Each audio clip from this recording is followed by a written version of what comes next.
পঞ্চগড়ে রাস্তার কাজ নিয়ে স্থানীয়দের ক্ষোভ, এলজিইডির কর্মচারীকে গণপিটুনি। শ্রমিক আবুল কালাম কাজের অনিয়ম স্বীকার করে বলেন, বৃষ্টির কারণে কিছু জায়গায় বালু ছিল, তবুও কার্পেটিং করা হয়েছে। রাস্তার ময়লা না সরিয়ে কাজ শুরু করায় কার্পেটিং উঠে গেছে। পঞ্চগড়ের বোদা উপজেলায় রাস্তার কাজের অনিয়মের অভিযোগ করেছে স্থানীয়রা। অনিয়মের ক্ষোভে তারা গণপিটুনি দিয়েছে উপজেলা এলজিইডির কার্য সহকারী জাহিদুল ইসলামকে।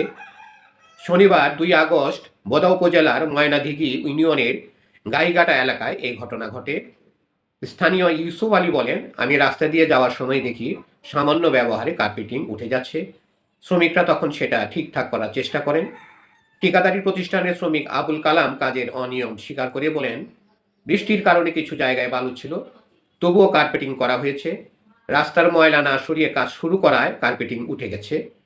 উপজেলা এলজিডিইর কার্য সহকারী জাহিদুল ইসলাম বলেন, অফিস থেকে আমাকে বলা হয় কাজ দেখতে যেতে, গিয়ে দেখি স্থানীয়রা কাজ বন্ধ করে দিয়েছে।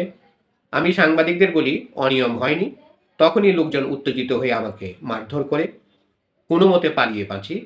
তিনি আরও বলেন, 10 দিন আগে বিটুমিনাস প্রাইম কোট দেওয়া হয়েছিল, বৃষ্টির কারণে কিছু বালু পড়ে গিয়েছিল, পরিষ্কার না করেই কার্পেটিং করায় সমস্যা হয়েছে।